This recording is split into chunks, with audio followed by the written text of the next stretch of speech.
wabarakatuh. Alhamdulillahirrahmanirrahim. Wassalatu wassalamu ala asyrofil anbiya'i wal mursalin.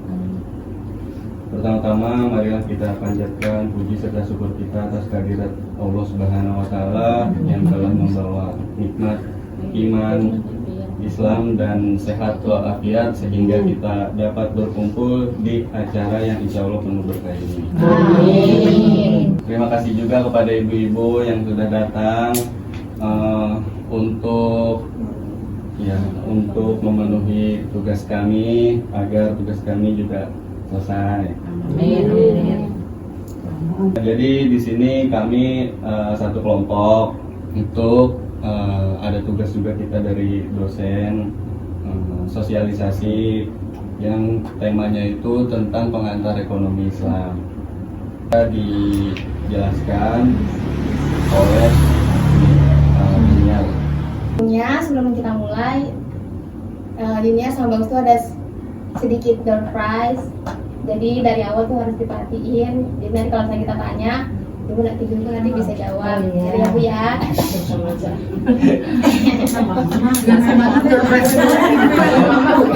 Jadi ekonomi Islam itu intinya ngarahin kita supaya ekonomi itu berjalan dengan adil dan beretika. Ada zakat sama sedekah yang dikasih ke orang-orang yang membutuhkan. Terus juga kalau usaha itu di ekonomi Islam sistemnya itu bagi hasil. Misalnya itu kayak musyarakah dan mudharabah gitu. Jadi itu nggak ada timpang gitu.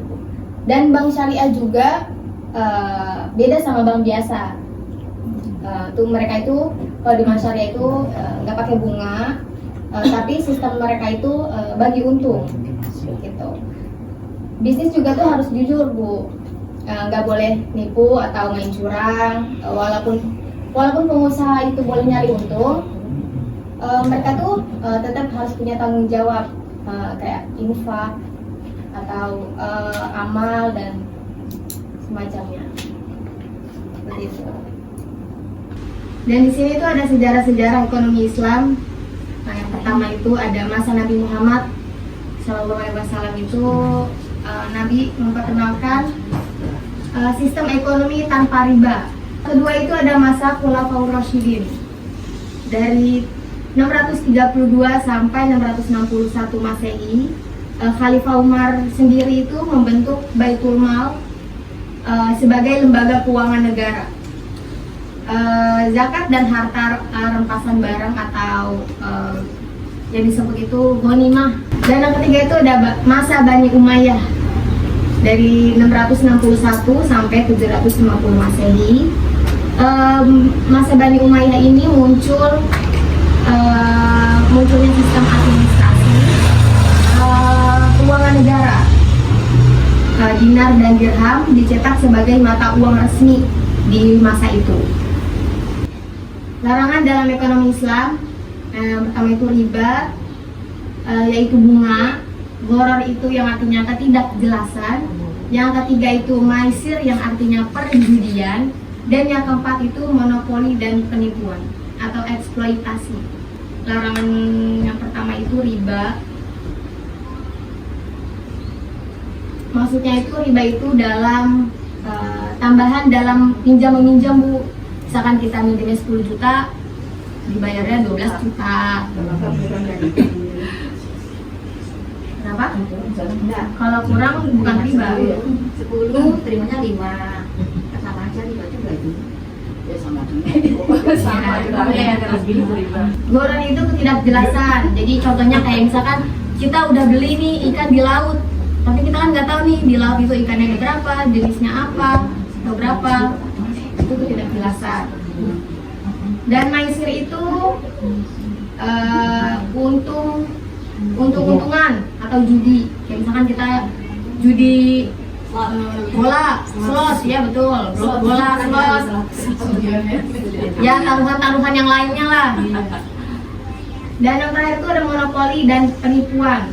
Jadi kayak menjual barang jauh di atas harga pasar karena dia tuh menimbun. Ya kayak gitu. Nah, berikutnya itu di slide selanjutnya ada contoh penerapan ekonomi Islam. Jadi Nah, contoh penerapan ilmu ekonomi Islam itu ada 3, yaitu lembaga keuangan syariah yang di dalamnya itu ada bank syariah, kayak misalnya Bank Muamalat, Bank Syariah Indonesia, BCA Syariah, BTN Syariah, dan banyak lain-lainnya. Kemudian yang poin kedua itu ada lembaga keuangan non-bank. Nah, lembaga keuangan non-bank itu termasuk seperti asuransi syariah, terus kemudian itu ada koperasi syariah, dan lembaga ini ada lembaga Ziswap juga termasuk ke dalam lembaga keuangan non-bank seperti Basnas, Rumah Zakat, dan lain-lain. Kemudian di poin ketiga itu ada pasar modal syariah. Nah, jadi pasar modal syariah itu adalah pasar keuangan tempat investor dan perusahaan melakukan transaksi instrumen keuangan syariah. Kalau misalkan dilihat dari slide selanjutnya itu, dari sekian banyaknya 270 juta penduduk di Indonesia yang mayoritasnya masyarakat muslim, itu kurang lebih yang 80-90%. Sementara di data 2024 dan 2025 itu literasi keuangannya hanya mencapai kurang lebih 10%. Jadi hanya beberapa dari masyarakat Indonesia yang mayoritas muslim yang udah ngeh terhadap literasi keuangan syariah. Nah, terus di data yang sebelah kanannya itu, jadi ya dalam aset perbankan syariah itu dari 2016 sampai 2024 itu terlihat signifikan naik, tidak ada turun. Nah, ini juga tren positif bagi Bank Umum Syariah terhadap aset yang dimilikinya. Jadi solusinya itu yang pertama mendorong literasi keuangan ke publik. Jadi Bank Umum Syariah ya harus terjun langsung kepada masyarakat. Berikutnya ada inovasi digital layanan. Jadi mobile banking dari Bank Syariah juga ya harus lengkap mengikuti mobile banking yang dipunyai oleh bank konvensional. Nah, berikutnya itu ada kolaborasi antara industri atau instansi atau artis-artis di Indonesia. Seperti itu. Mas, tanya mah kalau yang Nanti itu ada ya. Ada sesinya. Ntar lupa. Sabar. Biasa aja. Nah, Udah kesimpulan. kesimpulannya ekonomi Islam itu yang merupakan sistem yang adil dan etis. Tentunya relevan relevan di kalangan masyarakat Indonesia karena mayoritas masyarakatnya beragama muslim. Pertumbuhan aset lembaga keuangan syariah terus meningkat setiap tahunnya. Makanya diperlukan edukasi yang berkelanjutan agar masyarakat di Indonesia melek atas ekonomi syariah tersebut. Nanti mungkin dari pertanyaan kita dulu, kita yang bisa jawab Dr. Sadia. Itu tanya memang. Kenapa ekonomi Islam itu dilarang menggunakan riba? Nah, riba itu salah satu dosa besar.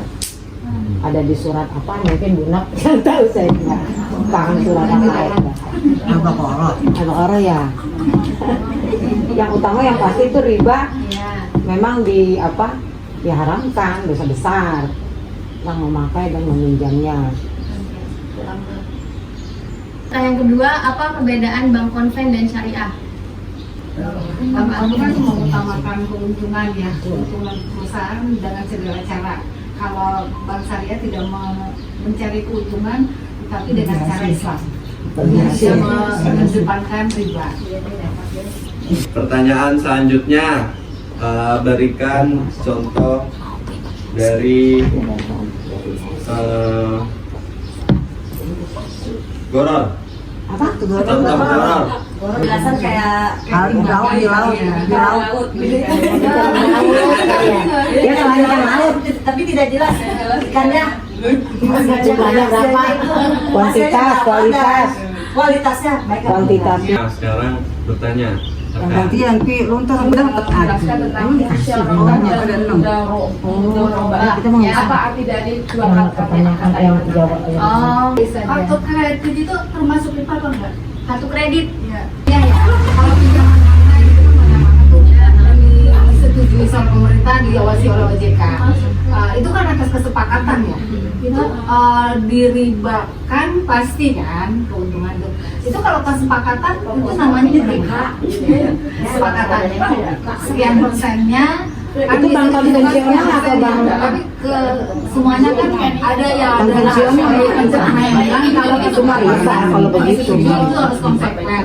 Apakah itu dinamakan merugikan satu sama lain atau menguntungkan satu sama lain? Kalau udah kesepakatan seperti itu tuh, ya Ada yang mau satu lagi itu Kan sambung dulu kan. iya. yang perbedaan dari mudharabah dan musyarakah itu. Nah, kalau mudharabah itu dia jadwalnya kerjasama antara dua belah pihak. Jadi yang kedua belah pihaknya itu antara bank dan yang bank sebagai sahibul mal, terus ada nasabah sebagai pokoknya ada dia kerjasama gitu antara nasabah dan bank. Iya, nah nanti dari kedua situ dia ingin kayak membuat suatu perusahaan gitu Bu. Jadi misalnya saya ke bank untuk membuat perusahaan misalnya kafe kayak gitu. Jadi saya misalkan butuh 100 juta dananya, terus saya punyanya cuma 40 juta gitu. Nah, nanti saya pergi ke bank untuk mengajukan pembiayaan bank kerjasama. Nanti untuk bagi hasilnya itu tergantung sesuai kesepakatan yang di awal gitu Bu. Jadi antara bank dan nasabah, misalnya bank ya 60% atau 70%, nah kita 30% seperti itu. Memberikan kepada siapa nih? Jadi kayak Yang kan misalnya kita nggak tahu, belum tahu dia memberikan modal. Apa itu bisa diberikan Siapa oleh itu? bank begitu? kalau Biasanya secara jatuhnya kemana sepertinya sama kayak mudharabah tadi, cuman contoh yang lebih ininya itu kayak misalnya Yang udah berjalan. saya bisa kayak saya kerjanya itu sebelumnya jadi barista kopi. Oh iya Gitu. iya. Nah, terus saya berencana membuat kafe.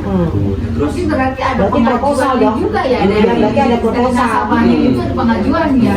Proposal, dia mau bikin proposal ya. Proposal. cuman biasanya kalau yang akad musyarakah ini pembagian-bagi hasilnya biasanya bank yang lebih Besar Besar. ya. Besar. Ya, tadi yang modal ya. karena pemodal Modal utama ya.